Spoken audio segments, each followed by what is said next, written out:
আজকে সারাদিন আমাদের উপদেষ্টা আসিফের ভিআইপি ভাবে নামাজ পড়া, যে তিনি একাই ওয়ান কাইন্ড অফ একটা কাতারে নামাজ পড়ছেন। তো সেখানে উপস্থিত হয়ে নামাজ আদায় করেছিল আসিফ। নামাজে তার কাতারে দাঁড়ানোর দৃশ্যের ছবি এবং ভিডিও বেসিক্যালি একদিক থেকে করা হয়েছিল। একদিক থেকে করা ভিডিও নিয়েই যতগুলো প্যাচ লাগছে। প্রচারিত ভিডিওতে আমরা যতটুকু দেখেছি যে ইমামের ঠিক পেছনে আলাদা একটি কাতারে দাঁড়িয়েছেন আসিফ। ইমামের ঠিক পেছনে আসিফ সিঙ্গেল একটা কাতার, বাট বিষয়টা কিন্তু তা না। প্রচারিত ভিডিওতে আমরা যেভাবে দেখেছি অ্যাঙ্গেলটা, যে আপনার এই কাতারে আর কাউকে দেখা যাচ্ছে না। স্বাভাবিক, ঈদের নামাজ হোক আর মসজিদের জামাত হোক, আপনি কাতারে আদায় করতে হবে। এরপর এটা নিয়ে শুরু হয়েছে সমালোচনা। তো আবার দেখুন আমরা মূল ঘটনা কি। ঈদেরই জামাতে আজ ইমামতি করেছেন কারি গোলাম মুস্তফা এবং বিকল্প ইমাম হিসেবে সঙ্গে ছিলেন মুফতি জুবাইর আহমেদ আল আজহারি। বুঝতে পারছেন যে ইমাম এবং ইমামের সাথে ইমামের ডান দিকে যিনি ছিলেন তিনি ছিলেন মুফতি জুবাইর আহমদ আল আজহারি। তো বামে থাকা ছিল দরকার আরেকজন মুফতি অথবা এই মাপের ইমাম, কিন্তু তেলবাজ জাতি আর আসিফও নিজেরা সবার থেকে আলাদা মনে করে সেইখানে চলে আসছে। এটা তার উচিত হয় নাই। এখন এরা এগুলা করে, যাই হোক। এখন আমরা এটার সত্যতারা জানাচ্ছি যে ঘটনার প্রেক্ষাপট কি। মোটামুটি ফুটেজটাকে বিশ্লেষণ করা হয়েছে। ফাইনালি এখানে ঘটনার প্রেক্ষাপট হচ্ছে, নামাজ শুরুর আগে ইমাম সাহেব নামাজের জন্য সবাইকে দাঁড়াইতে বলেন। বিকল্প ইমাম মুফতি জুবাইর আহমেদ আল আজহারি তখন ইমামের হাতের ডান পাশে একটু পেছনে দাঁড়ান, এটা যেটা নামাজের নিয়ম। মাইকে প্রথম কাতার থেকে যে কোনো একজনকে ইমামের বাম পাশে একটু পেছনে দাঁড়ানোর আহ্বান জানানো হয়। কয়েকজনের পরামর্শে সবসময় নিজেকে নায়ক ভাবা উপদেষ্টা আসিফ সে চলে আসছে। তো বাবা, তোমার পরামর্শ কে দিছে?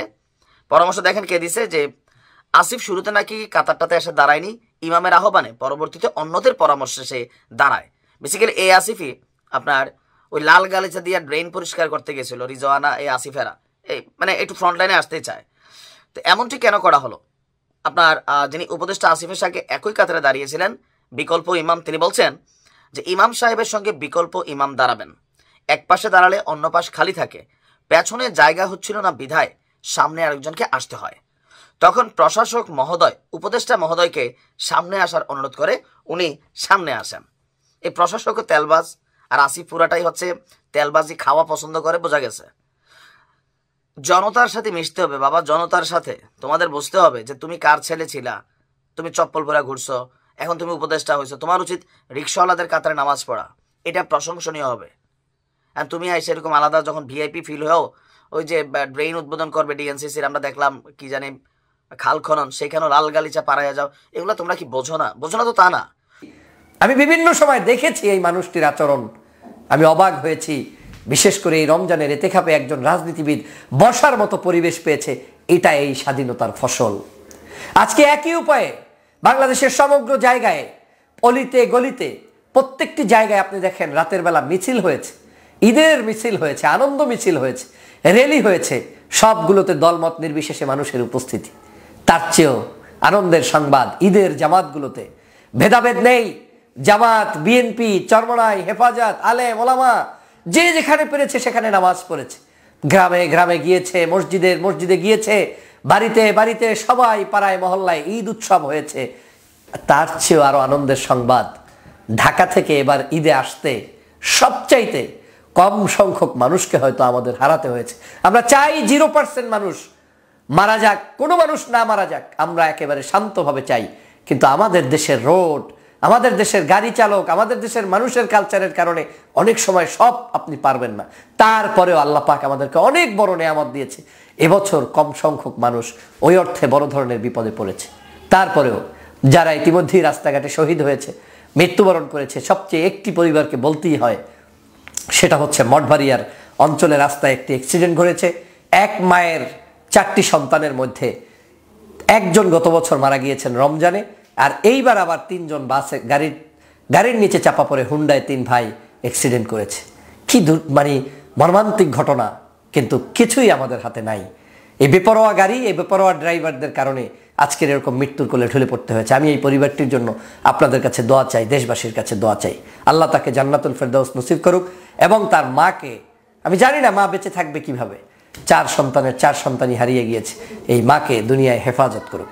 যে প্রসঙ্গ বলতেছিলাম, যে বাংলাদেশের সমগ্র জায়গায় এই যে ঢাকা থেকে এত লক্ষ লক্ষ মানুষগুলো আজ এই ঈদ উদযাপনের জন্য বাড়িতে আসলেন, প্রত্যেকেই এক আনন্দ নিয়ে আসলেন, কোনো হই হুল্লোড় নেই, ট্রেনে কোনো চাপাচাপি নেই, কারো জানলার ফাঁক থেকে উঠে ছিটে বসতে হয়নি, সবাই যার যার সিট নিয়ে নিশ্চিত বাড়িতে গন্তব্যে পৌঁছতে পেরেছে।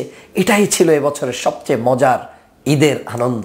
তার চেয়েও আরো সুন্দর আনন্দের দিক হচ্ছে আপনার বাংলাদেশের সকল ব্যবসায়ীরা কাপড় চোপড় ব্যবসা বাণিজ্য করে এত আনন্দময় ঈদ এবছর কেটেছে, তারা নিজেরা তাদের সকল কিছু বিক্রি করতে পেরেছে। এটা ছিল আনন্দ। আরো আনন্দ শুনবেন, বাংলাদেশে ৩,০০০ কোটি টাকা আমরা আমাদের পার্শ্ববর্তী দেশ ভারতকে দিই। আমার দেশের মানুষরা ওই দেশে যেত ভিসা পেলে, এখন ভিসা রেস্ট্রিকশন থাকায় মানুষগুলো যায়নি এবং দেশবাসী সিদ্ধান্ত নিয়েছে ওদের কাছে যাবে না। তো না যাওয়ার কারণে আমার দেশের ৩,০০০ কোটি টাকা সাশ্রয় হয়েছে, মানে দেশি টাকা দেশেই থেকেছে, দেশের ব্যবসায়ীরা পেয়েছে।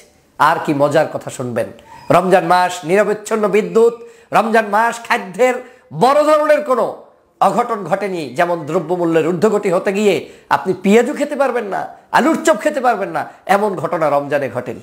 আমি নিজে সাক্ষী, তারাবিতে বিদ্যুৎ পেয়েছি, সেহরিতে বিদ্যুৎ পেয়েছি, এখন কথা বলছি বিদ্যুৎ পাচ্ছি, চোখের সামনে বিদ্যুৎ যেতে দেখিনি। হয়তো অনেক জায়গায় গিয়েছে, কিন্তু সেটা তুলনাবোধক কম। অতএব এত শান্তির একটি ঈদ আমরা কাটালাম, রমজান আমরা কাটালাম, এজন্য আল্লাহর দরবারে শুকরিয়া। আমি সবার আগে এই সরকারের প্রতি কৃতজ্ঞতা পোষণ করছি, আল্লাহর কাছে শুকরিয়া আদায় করছি, এই ডক্টর মোহাম্মদ ইউনূস সাহেবের দীর্ঘ হায়াত কামনা করছি।